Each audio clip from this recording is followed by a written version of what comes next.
리더 양육 5주차 오늘 함께 나눌 주제는 교회 공동체와 또 다른 주제는 어, 종말과 천국에 대해서 여러분들과 함께 나눠보려고 합니다. 먼저 이 양육 5주차를 또 이렇게 영상으로 올리게 된 거에 대해서 여러분들에게 다시 한번 양해를 구하고요. 지금 코로나로 인해서 좀 소그룹 모임의 자제 권고가 있어서 이번 주까지 이렇게 진행을 하고 이제 다음 주부터는 다시 한번 또 상황을 보면서 또 현장에서 함께 양육을 재개하려고 합니다. 그래서 이제 다음에는 저희가 10계명에 대해서 좀 배울 건데요. 여러분들이 미리 또 확인하고 또 함께 나눠주시면 좋을 것 같고 또 10계명 주기도문 또 이렇게 해서 여러분들이 이번 양육을 통해서 조금 더 성숙해지고 또 하나님의 마음을 알아가는 중요한 계기가 되기를 주님의 이름으로 축복합니다. 먼저 9번째 주제, 교회와 공동체에 대한 부분인데요. 캐나다 토론토에서 서쪽으로 100km 정도 가면 한 마을이 나타난다고 합니다. 그곳에는 말이 끄는 마차를 타고 다니는 사람들이 있어요. 마치 16세기로 돌아간 것 같은데 이곳에 사는 사람들은 전혀 꾸미지 않고 살아갑니다. 여자들은 화장도 하지 않고 남자들은 그저 이제 수수하게 셔츠와 멜빵 바지를 입고 있습니다. 그런데 특이한 점은 이들은 항상 잘 웃는다는 거예요. 그 순박한 웃음을 본 사람이라면 마치 천사를 본 듯한 착각에 빠질 정도입니다. 그리고 이들은 잘 싸우지도 않아요. 또 세인트 루스 제이콥스 파머스 마켓에 가면 자기들이 재배한 과일과 곡식으로 만든 빵, 잼, 비누 등을 팝니다. 이것은 다 자급자족의 결과물이고 이 돈은 마을의 이익금으로 일부를 돌립니다. 마을에 필요한 부분을 채우기 위해서 쓰여지는 것이죠. 자기 것을 주장하기보다 공동체를 위해서 기꺼이 자신의 것을 내어놓습니다. 이들은 모두 예수님을 믿는 메노나이트 신자들입니다. 사도행전에 나오는 초대교회를 꿈꾸는 사람들이 만든 공동체이죠. 그래서 말씀 그대로 서로 물건을 통용하고 이웃을 위해 자기 자신과 또 자기 시간과 돈을 기꺼이 내어놓고 서로가 서로를 섬기는 일에 아끼지 않습니다. 무엇이 이들을 이렇게 만들 수 있었을까요? 예수님을 잘 믿으려는 사람들이 모여 살고 성경을 그대로 따라 살려고 하다 보니 아름다운 공동체를 이루고 있습니다. 그래서 우리는 아름다운 공동체, 과연 교회 공동체는 무엇인지에 대해서 살펴보고 또 우리가 그런 건강한 공동체가 되기 위해 애써야 하는 것을 좀 살펴보기를 원합니다. 먼저 교회 공동체는 예수님을 믿는 사람들의 공동체를 말합니다. 두세 사람이 내 이름으로 모인 곳에 나도 그들 중에 있느니라고 말씀하셨던 것처럼 예수님을 믿는 사람들이 함께 모여 신앙을 고백하고 하나님의 나라와 영광을 위하여 살아가는 공동체, 이게 바로 교회 공동체라는 것이죠. 그런데 이 교회 공동체가 사실 사람들의 마음에 잘 들지 않을 때가 많이 있습니다. 왜냐하면 다 내 마음에 맞지 않기 때문이죠. 때로는 사람들이 마음에 들지 않고, 때로는 목회자가 마음에 들지 않고, 때로는 교회의 시스템이나 교회의 그런 어떤 부분들에 대해서 본인들이 참 힘들게 생각하는 사람들이 많이 있습니다. 그런데 과연 이러한 일들이 왜 일어나는지 좀 살펴보기를 원하는데요. 우리가 교회를 보면 여전히 왜 교회 공동체는 연약하고 문제도 있는지에 대해서 질문할 때가 많이 있습니다. 여기서 우리가 중요한 것은 이 땅에 있는 모든 교회는 아직 완전하지 않다라는 거예요. 왜 그럴까요? 이 땅에 있는 교회는 물론 예수 그리스도를 머리로 하시고 서로 각 지체와 일부가 되어서 몸된 교회를 이루고 있지만 완전하지 않은 사람이 이 교회를 이끌어가고 운영하는 데 있어서 실수도 하고 죄도 있고 또 연약함이 많이 있기 때문에 이 세상에서 완벽한 교회는 없다라는 것입니다. 또한 그 구성원도 완벽한 사람이 아니라는 거예요. 결국에 그 이유는 여전히 사람은 죄인이고 부족하다라는 것입니다. 그래서 교회 공동체는 건강해지려고 애쓰는 삶을 살아가는 공동체가 되어야 합니다. 왜냐하면 우리 모두가 완전하지 않은 죄인이기 때문에 그렇죠. 그래서 서로가 연약한 부분을 채워가고 또 부족한 부분을 채워가고 또 서로 사랑하며 용납하고 이해하며 갈 때 사실은 교회의 문제가 해결될 수 있습니다. 그러나 사도 바울이 바울 서신을 쓰면서 수많은 교회에 편지했던 것처럼 과거의 교회에도 수많은 문제들이 있었어요. 이단의 문제라든지 분쟁의 문제라든지 여러 가지 문제들이 있었습니다. 그러나 사도 바울은 늘 이야기합니다. 내 안에 사는 이 예수 그리스도니 그 예수 그리스도의 이름으로 서로 용서하고 용납하고 그분을 머리로 하고 우리가 한 몸이 되어서 서로 애쓰고 나눈다면 그 교회는 하나님께서 다스리시고 인도하실 것이라고 말씀합니다.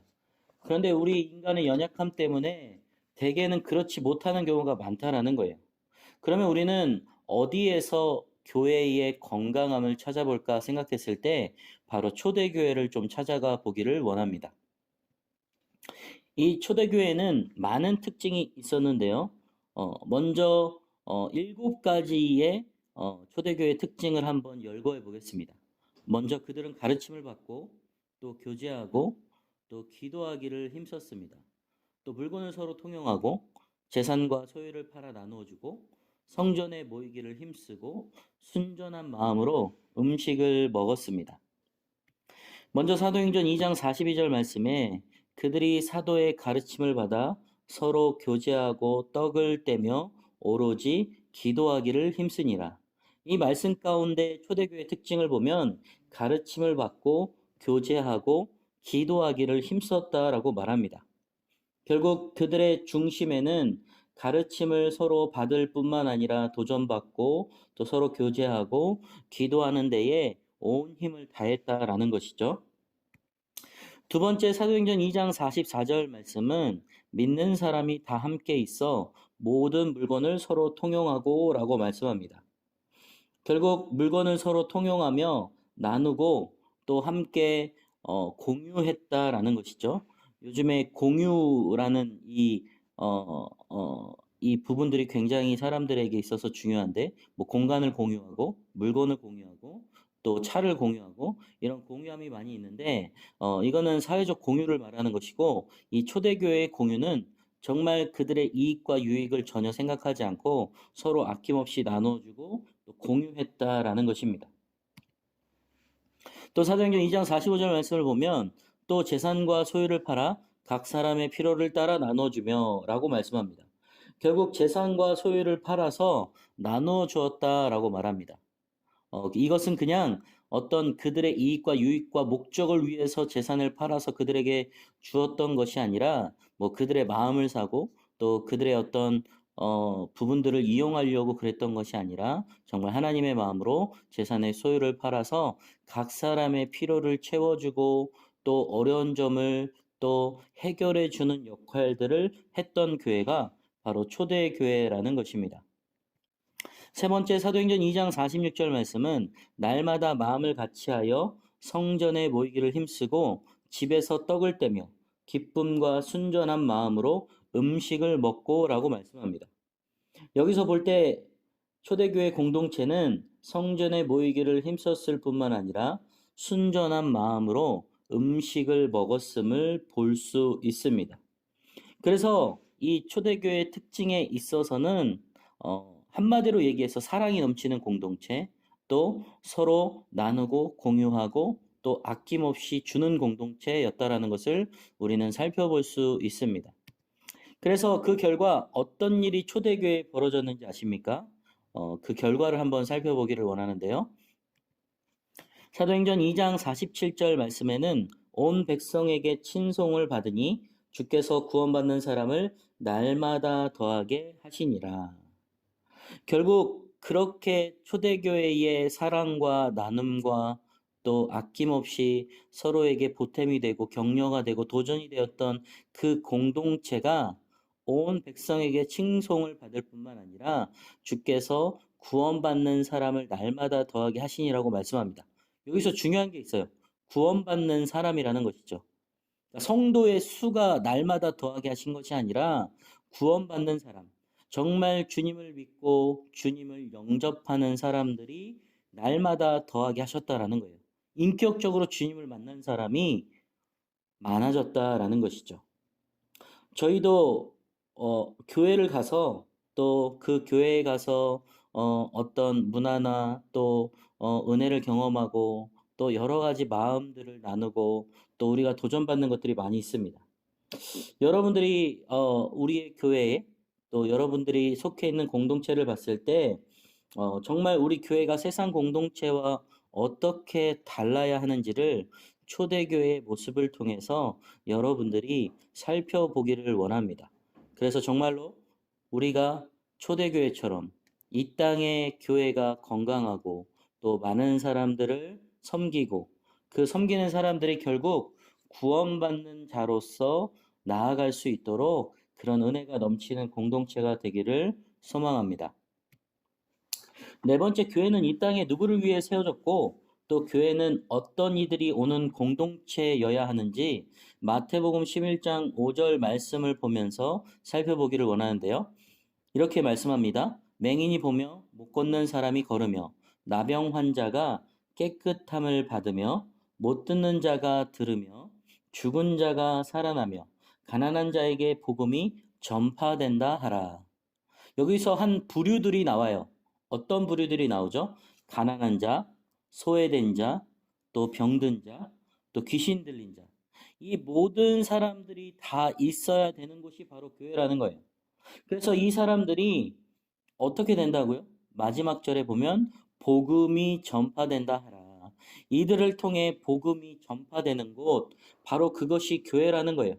그래서 교회는 소외된 사람들, 가난한 사람들, 병든 사람들, 귀신 들린 자, 정말 약하고 힘없고 어려운 사람들이 와야 하는 곳이 바로 교회 공동체여야 한다라는 것입니다. 그래서 교회 공동체가 어떤 일을 힘써야 되는지에 대해서 마태복음 9장 35절 말씀은 이렇게 말씀해요. 예수께서 모든 도시와 마을에 두루 다니사 그들의 회당에서 가르치시며 천국 복음을 전파하시며 모든 병과 모든 악한 것을 고치시니라.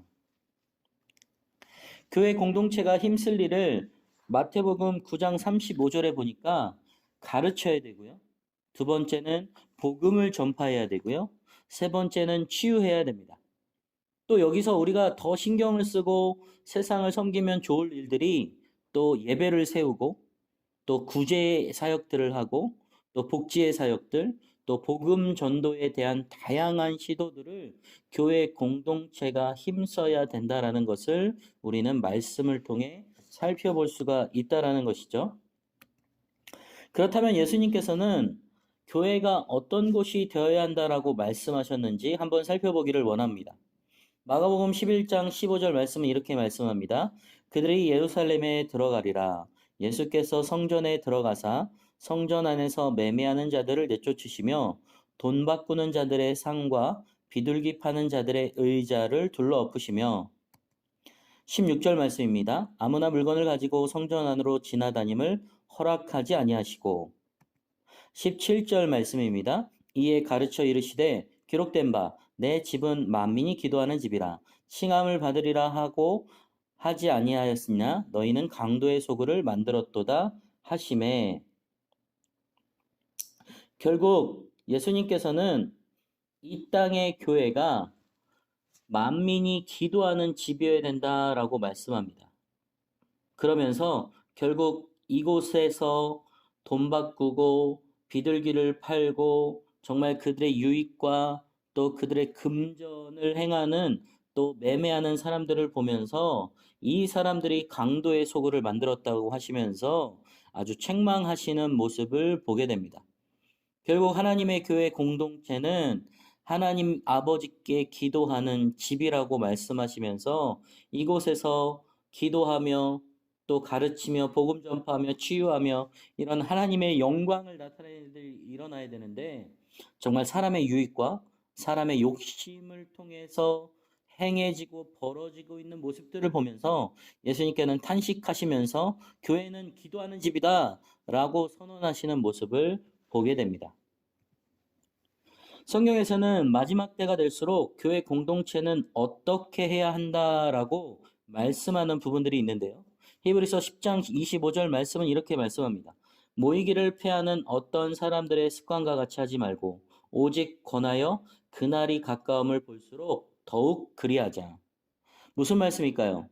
결국 모이지 않고 정말 그들의 습관과 탐욕과 정욕과 쾌락과 유익과 또 그들의 즐거움을 향해 나아가는 사람들과 같이 되지 말고 오직 서로 권하여서 그날 예수 그리스도가 다시 오시는 그날을 가까웠다라고 생각하고 볼수록 더욱 모여서 하나님 앞에 기도하며 하나님 앞에 예배하는 공동체가 되어야 된다라고 말씀하고 있는 것입니다. 결국 마라나타의 신앙이 우리의 삶에 있어서 얼마나 중요한지를 다시금 우리에게 일깨워 주시는 것이죠.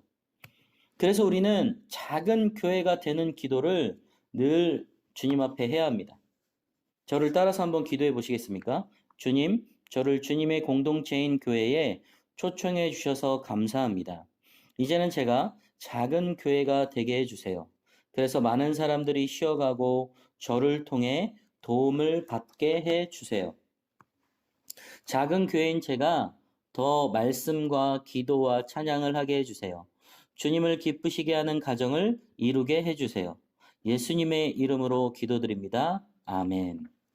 사랑하는 여러분, 우리는 작은 교회가 되어야 하고 진정으로 주님을 믿는 공동체가 되어야 합니다. 주님께서도 성전에서 매매하는 자들, 강도의 소굴을 만든 자들을 책망하시면서 너희는 만민의 기도하는 집이다. 또 우리는 하나님의 성전인 것을 기억해야 된다라고 말씀합니다.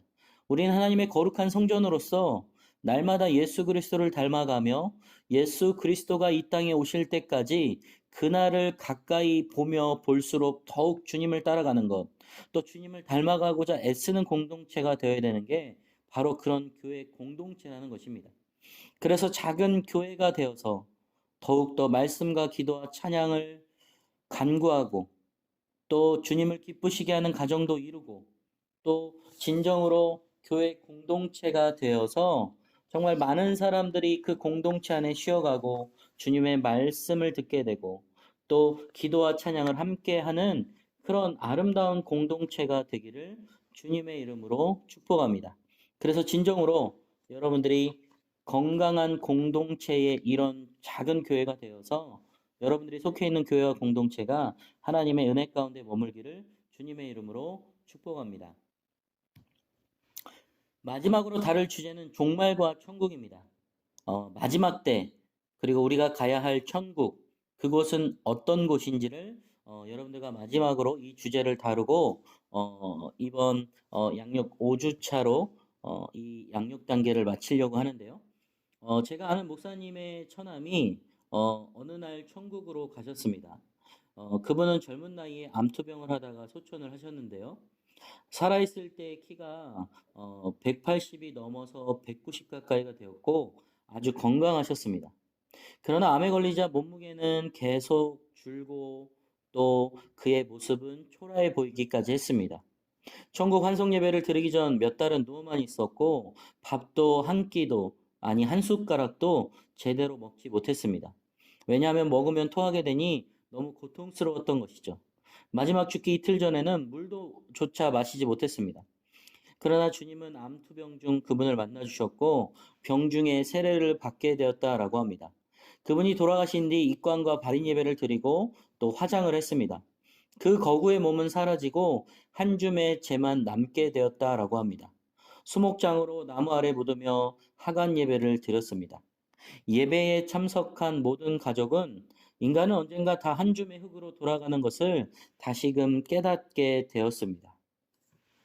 사랑하는 여러분, 우리가 이 세상에서 정말 엄청나게 대단하고 또 큰 일을 할 수 있을 것 같고 또 자부심이 있는지 모르겠지만 결국 우리는 한 줌의 흙으로 돌아갈 수밖에 없는 연약한 존재라는 사실을 꼭 기억해야 합니다. 사람을 하나님은 흙으로 창조하셨습니다. 흙으로 창조된 사람은 죽으면 어떻게 될까요? 창세기 3장 19절 말씀은 이렇게 말합니다. 내가 흙으로 돌아갈 때까지 얼굴에 땀을 흘려야 먹을 것을 먹으리니 내가 그것에서 취함을 입었음이라.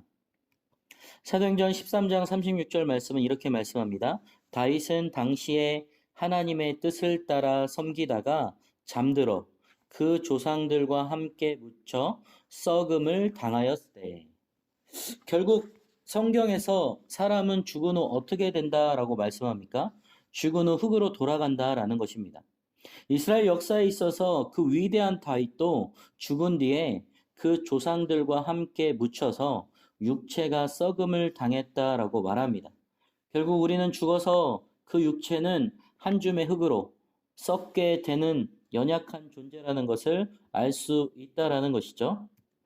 그렇다면 사람의 육체가 아닌 사람의 영혼은 어떻게 될까요? 육체를 떠난 후 즉시 어디로 갈까요? 누가복음 23장 43절 말씀은 이렇게 말합니다. 예수께서 이르시되 내가 진실로 내게 이르노니 오늘 네가 나와 함께 낙원에 있으리라 하시리라. 죽은 영혼이 구천을 떠돈다라는 말은 거짓말입니다. 죽은 자를 불러낼 때 그 죽은 사람의 목소리를 내는 것은 죽은 영혼이 아니라 귀신이 장난을 치는 것입니다. 주님을 믿은 영혼은 바로 천국으로 간다고 하나님의 말씀에 분명하게 나와 있다라는 것이죠. 우리의 육체는 썩어 한 줌의 흙으로 돌아가고 우리의 영혼은 주님을 믿는 영혼은 바로 천국으로 간다라는 것입니다. 그렇다면 하나님을 믿지 않는 영혼은 죽은 뒤 어떤 고통을 당할까요? 누가복음 16장 23절 24절 말씀에 그가 음부에서 고통 중에 눈을 들어 멀리 아브라함과 그의 품에 있는 나사로를 보고 불러 이르되 아버지 아브라함이여 나를 긍휼히 여기사 나사로를 보내어 그 손가락 끝에 물을 찍어 내 혀를 서늘하게 하소서. 내가 이 불꽃 가운데서 괴로워하나이다. 지옥에 던져져서 그곳에서 고초와 전적인 흑암 가운데 머무르고 고통을 당한다라고 말씀합니다. 결국 하나님을 믿지 않는 영혼들은 지옥에 던져져 영원한 고통에 이른다라고 말씀하는 것이죠.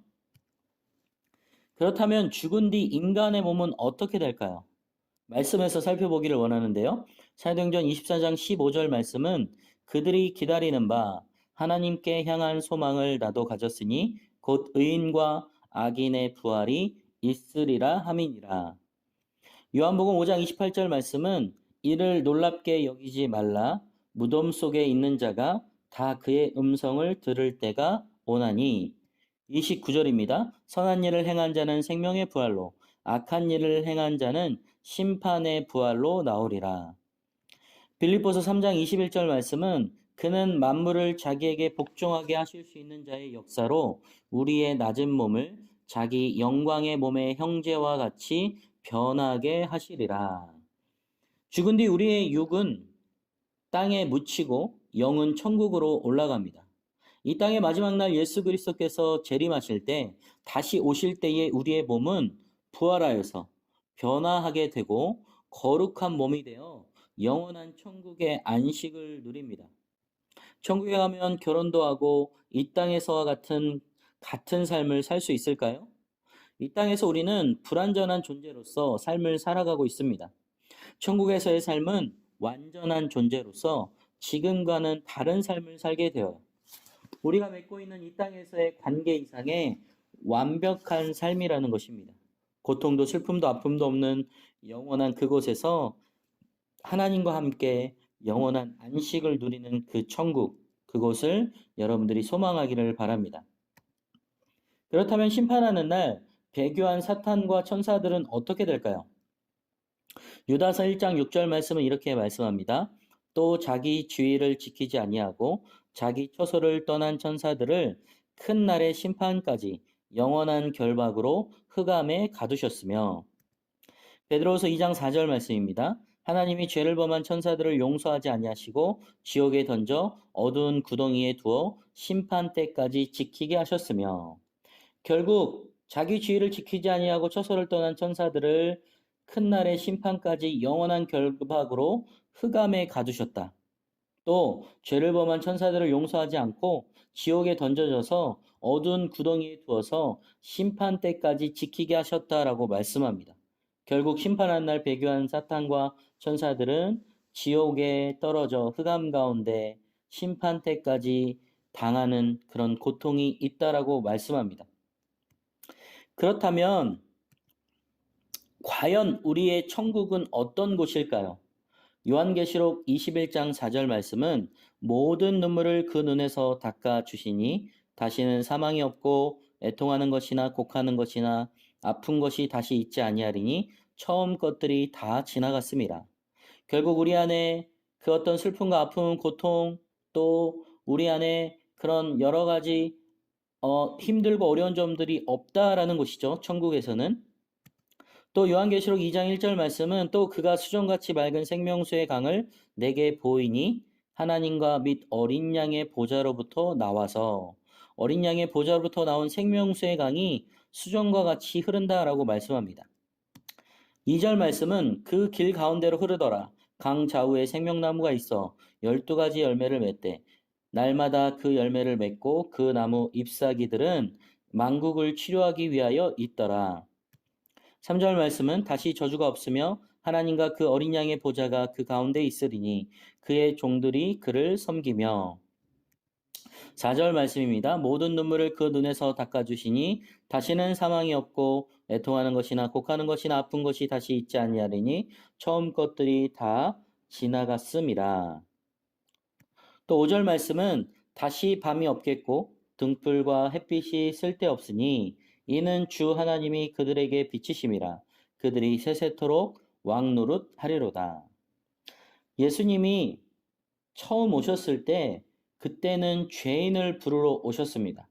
그러나 예수님이 두 번째 다시 오실 때는 의인을 부르러 오신다라고 말씀합니다. 의인에게는 면류관을 주시고 악인에게는 지옥의 형벌로 심판하신다라는 거예요. 그래서 우리가 열심히 전도하고 또 구원받는 사람들을 위하여 애써야 되는 이유가 정말 이 날이 오기 전까지 예수 그리스도를 믿도록 우리는 최선을 다해서 그들이 지옥이 아닌 천국에 가도록 우리가 애써야 된다라는 것이죠. 그렇다면 아주 중요한 문제가 있습니다. 여러분들에게는 천국에 갈 확신이 있냐라는 거예요. 이것은 천국에는 예수님을 믿으면 반드시 갈 수 있다라는 것을 여러분들이 꼭 기억하셨으면 좋겠습니다. 오직 예수 그리스도, 그분을 믿고 그분을 우리의 마음의 중심의 주인으로 모시고 영접하여 그분의 뜻대로 살아가는 구원받는 하나님의 자녀가 된다면 우리는 반드시 천국에 갈 수 있습니다. 여러분들이 꼭 그것을 기억하시고 어떠한 일이 있어도 나는 천국 시민권자다라는 그런 자부심과 마음을 놓치지 않았으면 좋겠습니다. 그래서 우리는 천국에 들어갈 믿음의 기도를 해야 돼요. 저를 따라 한번 기도하면 좋겠습니다. 주님, 제게 이 땅의 삶이 전부가 아닌 것을 알게 해주셔서 감사합니다. 부족하고 연약한 죄인이지만 저를 천국으로 인도해 주세요. 믿는 자에게 영원한 생명을 주시길 원하시는 주님, 죄와 허물 많은 저와 제 가족을 주님의 품으로 인도해 주세요. 감사드리며 예수님의 이름으로 기도합니다. 사랑하는 여러분, 이 땅의 삶이 전부가 아닙니다. 정말 우리는 부족하고 연약한 죄인이지만 우리를 용서하시고 우리의 죄를 대신하셔서 예수 그리스도께서 십자가에 달려 돌아가심으로 인하여 또 부활하셔서 또 3일 만에 부활하신 그 사건을 우리가 믿기만 하면 영원한 나라 하늘나라에 갈 수 있는 구원의 선물을 주셨습니다. 죄와 허물 많은 우리의 가족과 또 주위에 있는 이웃들과 친구들 또 우리의 지인들도 주님의 품으로 갈 수 있도록 우리는 기도하며 끝까지 전도하는 일을 쉬지 않아야 합니다. 그래서 우리는 이 기도를 통하여서 진정으로 이 땅 가운데 많은 사람들이 주님의 품으로 돌아가 천국 시민권자가 될 수 있도록 애쓰는 여러분들이 되면 좋겠습니다. 여러분들이 영상을 다 보고 난 이후에 배운 대로 실천할 수 있도록 기도하는 기도문을 꼭 기도하셔야 합니다. 그리고 각 과의 말씀들을 잘 정리하여서 과제물로 제출해 주시고요. 또 메일 큐티와 또 기도 시간 예배에 적극 참여해 주시고 다음 과는 여러분들이 특별히 주기도문에 대해서 여러분들과 함께 나눌 텐데요. 주기도문을 한번 여러분들이 묵상하셨으면 좋겠습니다. 그리고 이 영상을 본 이후에 꼭 댓글을 달아주시고 여러분들이 최선을 다해서 함께 해주시면 감사하겠습니다. 리더 양육 5주차까지 함께 해주셔서 감사하고요. 여러분들의 삶이 예수 그리스도를 닮아가는 진정한 아름다운 삶 되기를 주님의 이름으로 축복합니다.